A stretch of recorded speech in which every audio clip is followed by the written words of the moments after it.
देखिए, भारतीय जनता पार्टी से ज़्यादा मोदी जी को जो व्यक्तित्व है वो नेहरू जी के सामने आज भी इतना सा है। अगर नेहरू जी वहाँ खड़े हैं तो मोदी जी का व्यक्तित्व इतना ही है। 9.5 साल भारत के जैसे महान देश, विशाल देश के प्रधानमंत्री होने के बावजूद तो वो सोचते हैं कि नेहरू जी का नाम कोई बोर्ड से हटाने से नेहरू जी का व्यक्तित्व कम हो जाएगा। अरे, नेहरू जी वो व्यक्ति है जिसको देश के लोग आर्किटेक्ट ऑफ मॉडर्न इंडिया मानते हैं। 1947 में नेहरू जी ने IITs, IIMs, DRDO, ISRO, Bhakra Nangal dam, technological institutes, AIIMS, इनकी परिकल्पना की थी। मोदी जी, मैं आपको वाजपेयी जी का एक कथन याद दिलाना चाहता हूं, क्योंकि आप तो वाजपेयी जी को भी अपना नेता नहीं मानते हो। जब आप कहते हो 2014 से ही भारत का आज़ादी मिली, 2014 के पूर्व भारत में कुछ नहीं था। मैं आपको याद दिलाना चाहता हूं, और वाजपेयी जी ने कहा था, मोदी जी, छोटे मन से कोई बड़ा नहीं बन पाएगा।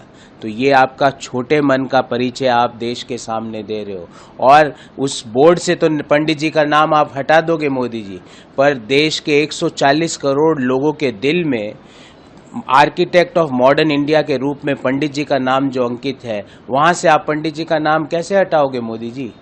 किसी का नाम काटने से उसके व्यक्तित्व को आप नहीं काट सकते। महात्मा गांधी जी ने कहा था कि महापुरुषों का जितना लोग अपमान करते हैं उतना ही महापुरुषों का व्यक्तित्व विशाल बनता जाता है। तो मोदी जी, छोटे मन से कोई बड़ा नहीं बन सकता।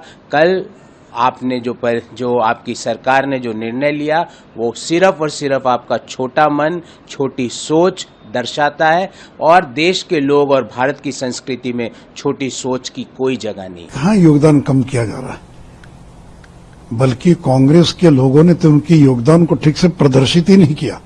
मैं गया था देखने के लिए म्यूजियम को, कि पहले केवल उनके कुछ बिस्तर, उनकी कुछ कुर्सी टेबल, कुछ कागजात, यही सब रखा हुआ था।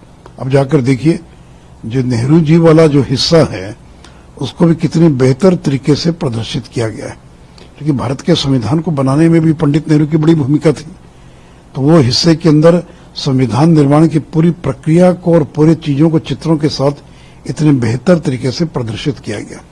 देखिए, पहले उसका नाम पंडित नेहरू के नाम पर होने में कोई आपत्ति नहीं थी, क्योंकि वो पूरा म्यूजियम केवल पंडित नेहरू पर ही केंद्रित था। लेकिन जब अब इस म्यूजियम के अंदर देश के सभी प्रधानमंत्री, चाहे चंद्रशेखर हों, देवगौड़ा हों, चाहे वो शास्त्री हों, मैंने किसी भी पार्टी से जुड़े हों, सभी प्रधानमंत्रियों की योगदान को उसके अंदर दर्शाया गया है, तब उसका नाम केवल पंडित नेहरू के नाम पर क्यों होना चाहिए? इसलिए ठीक ही कहा कि वो कोई नरेंद्र मोदी के नाम पर तो नहीं उसको घोषित किया जा रहा है। ये तो पीएम म्यूजियम, प्रधानमंत्री का म्यूजियम, यानी जो भी प्रधानमंत्री उनका ये म्यूजियम है। तो इसलिए इस पर कांग्रेस एक बड़ी ओछी राजनीति कर रही है। उनको अपने जो डायनेस्टी है, जो खानदान, उसके अलावा कुछ दिखाई नहीं पड़ता। इसलिए ठीक ही कहा कि उनको मोतियाबिंद नहीं बल्कि मोदी बिंद हो गया, हर चीज के अंदर मोदी फोबिया। अरे भाई, नरेंद्र मोदी ने अपने नाम से थोड़ी इसका नामकरण कर रहे हैं, वो तो सभी प्रधानमंत्रियों को समर्पित है। इसलिए इस पर किसी प्रकार का विवाद उचित नहीं है।